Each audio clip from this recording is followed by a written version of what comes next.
Assalamualaikum warahmatullahi wabarakatuh. Waalaikumsalam warahmatullahi wabarakatuh. Selamat pagi anak-anak. Bagaimana kabar hari ini? Sehat semua ya? Baiklah, sebelum kita mengawali kegiatan pembelajaran pada pagi hari ini, kita awali dengan doa. Silakan ketua kelas, Didi, pimpin teman-temannya. Waktu siap gerak. Doa mulai. Bismillahirrahmanirrahim. Raditu billahi rabban wa bil islami dinan wa bi Muhammadin nabiyya wa rasulah. Rabbi zidni ilma warzuqni rahmah. Amin. Doa selesai. Baiklah anak-anak, Bapak akan melihat sesi kehadiran pada hari ini. Tadi ada yang nggak masuk?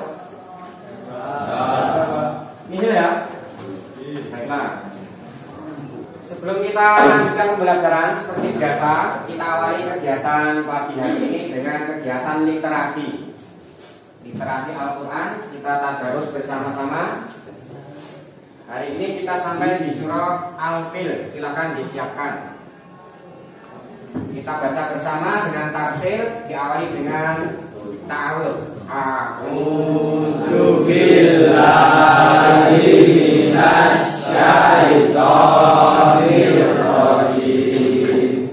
Bismillahirrahmanirrahim. Alam tara kaifa fa'ala rabbuka bi ashabil fil. Alam yaj'al kaidahum fi tadlil wa arsala alaihim tayran ababil. Anak-anak, dalam sebuah kitab nahwu yang mempelajari tata bahasa Arab, yang namanya kitab itu Al-Imriti. Di situ dituliskan dalam sebuah syair nazm.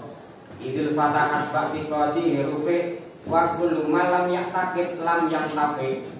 Yang artinya seorang pemuda itu harus mempunyai tekad yang kuat. Jika pemuda itu tidak punya tekad yang kuat, artinya itu tidak ada gunanya dalam meraih sesuatu. Jadi kalian mempunyai prinsip dalam meraih sesuatu itu harus punya tekad yang kuat dulu. Untuk itu kita sebelum masuk ke pelajaran, untuk membangun jiwa nasionalisme kita sebagai pemuda, ada sebuah lagu nasional yang diciptakan oleh Alfred Simanjuntak di tahun 1920. Ini masih masa perjuangan melawan penjajah Belanda. Alfred Simanjuntak ini merasa gundah hatinya karena negara kita, negara Indonesia masih dalam keadaan dijajah. Nah, di sini diungkapkan dalam sebuah lagu untuk menyemangati kaum pemuda. Kita nyanyikan bersama. Silakan berdiri terlebih dahulu.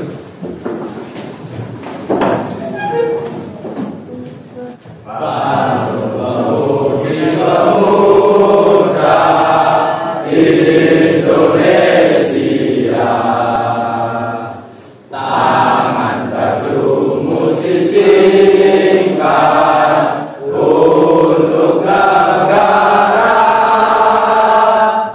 Masa yang akan datang, kewajibanmu lah menjadi tanggunganmu terhadap nusa, menjadi tanggunganmu terhadap nusa. Tangan kita semua. Sebelum kita masuk ke materi baru, Bapak coba ulas materi kemarin, minggu kemarin, yaitu tentang iman pada hari akhir. Di antara kalian coba Bapak tanya, hari kiamat itu apa pengertiannya? Siapa yang tahu? Saya, Oh coba, silakan jawab. hari akhir atau hari kiamat adalah hari berakhirnya seluruh proses kehidupan makhluk hidup. Oke, baik. Bagus sekali jawaban teman kalian.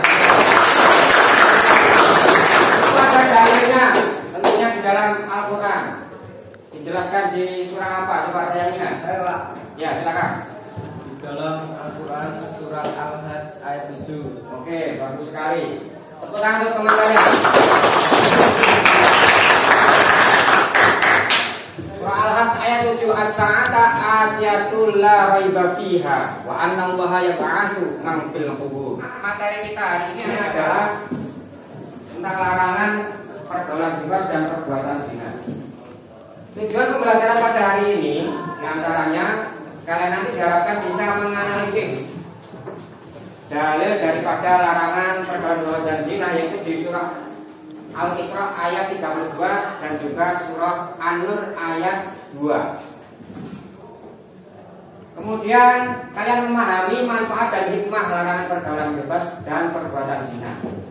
Kalian diharapkan bisa mengidentifikasi contoh perilaku pergaulan bebas dan perbuatan zina sesuai dengan kandungan surah Al-Isra ayat 32 dan juga An-Nur ayat 2.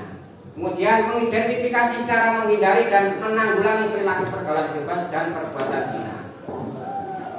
Tujuan pembelajaran selanjutnya adalah kalian bisa membaca Quran surah Al-Isra ayat 32 dan juga Quran surah An-Nur ayat 2 sesuai dengan kaidah tajwid dan makharijul huruf. Dan yang terakhir adalah kalian diharapkan bisa mendemonstrasikan hafalan surah Al-Isra ayat 32 juga surah An-Nur ayat 2 dengan baik dan lancar. Untuk itu kita coba tadarus bersama surah Al-Isra ayat 32. A'udzu billahi minasyaitonir rajim. Wala taqrabuz zina innahu kana fahishatan wa sa'a sabila. Kita baca dengan pelan-pelan. Wala taqrabuz zina innahu kana fahishatan wa sa'a sabila.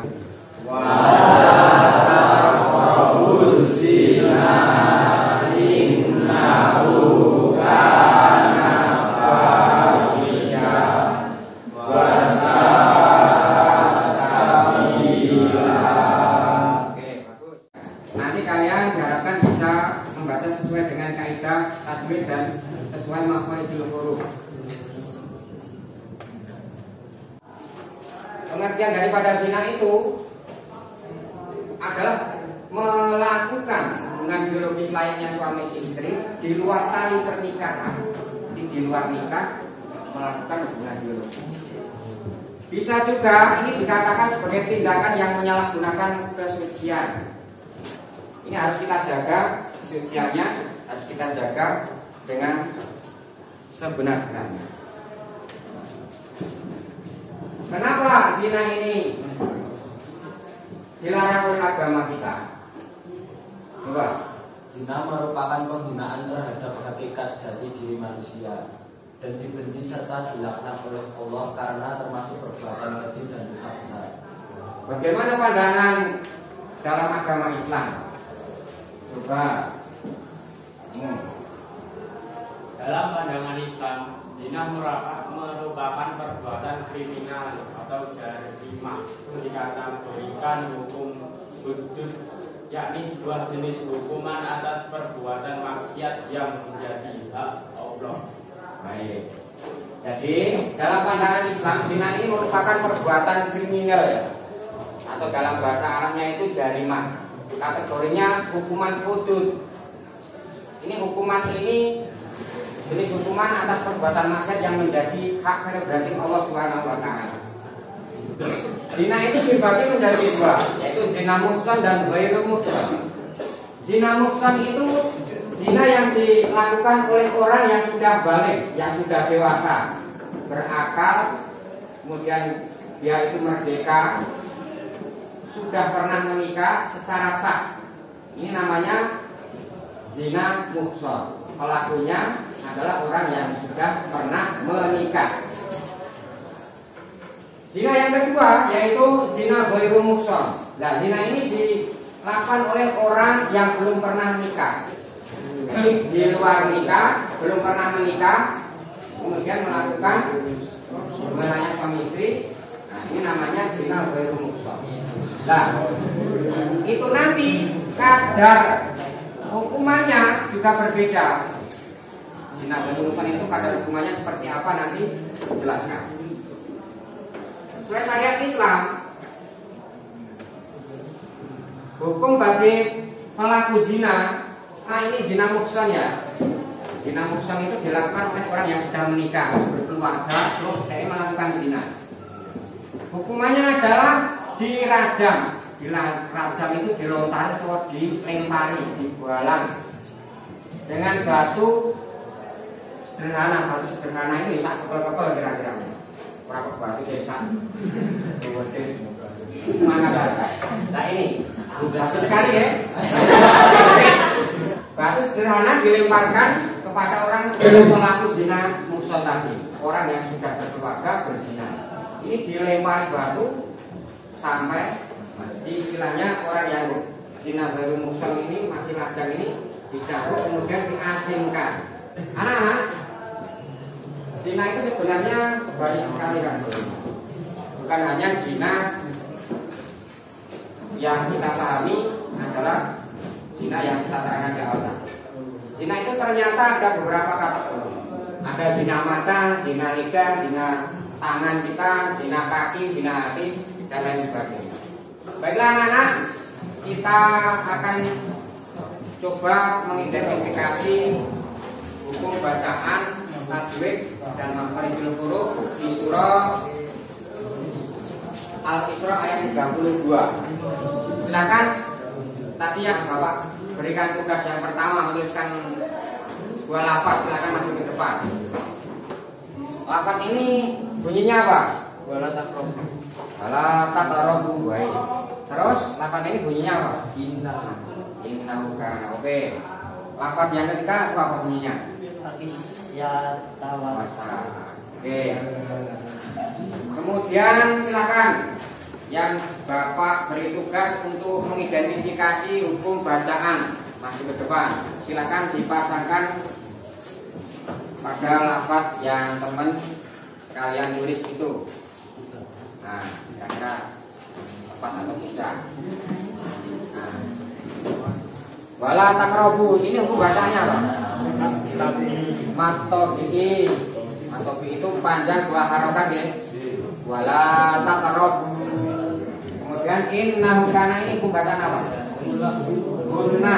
Nah itu dengung. N-nya harus ditahan. Kemudian Fati syatau wasa, ini hukum bacaan apa? Idgham biguna, masuk dengan dengung. Oke, tepuk tangan untuk teman kalian. Setelah kita mempelajari materi tentang larangan pergaulan bebas dan perbuatan zina, lalu hikmah apa dari larangan perbuatan zina dan juga larangan pergaulan bebas ini yang kita dapatkan? Coba salah satu bisa menjawab hikmah daripada larangan pergaulan bebas dan zina. Nah, apa itu? Sebagai upaya untuk menciptakan kehidupan rumah tangga yang harmonis. Oke, bagus, jawabannya bagus. Yang kedua apa? Lagi Dapat memelihara kesucian jasmani dan rohani. Oke, bagus. Yang ketiga Dapat menciptakan generasi yang baik, bersih dan suci lahir batin. Oke. Kehidupan masyarakat terbebas dari keyakinan dan hakikat Allah SWT. Oke, bagus sekali jawaban teman-teman kalian. Tepuk tangan. Baiklah, setelah kita mempelajari materi hari ini, Bapak berikan tugas kepada kalian. Silakan nanti tugasnya Bapak share melalui grup WhatsApp kita. Baiklah anak, setelah kalian selesai mengerjakan tugas yang Bapak share di grup kelas tadi, ini sudah Bapak rekap hasil kerja kalian sudah Bapak nilai. Ini ada beberapa yang nilainya kurang memenuhi KKM. Jadi nanti Bapak adakan remedial. Nanti Bapak berikan tugas rumah ya, memperbaiki nilai kalian agar mencakup standar KKM. Nanti kalian bisa mengerjakan tugas remedial dari Bapak, dan nanti akan Bapak periksa minggu depan akan kita evaluasi lagi. Baiklah, karena waktu sudah menjelang istirahat, sebelum Bapak tutup, mungkin ada yang ditanyakan, ada yang kurang jelas dari penjelasan materi hari ini. Baiklah, kita akhiri perjumpaan hari ini. Mari kita tutup bersama dengan doa kafaratul majlis bersama-sama. Subhanaka Allahumma wa bihamdika asyhadu an la ilaha illa anta astaghfiruka wa atubu ilaik. Baiklah, kita jumpa lagi pertemuan yang datang. Wallahu a'lam bishawab. Assalamualaikum warahmatullahi wabarakatuh.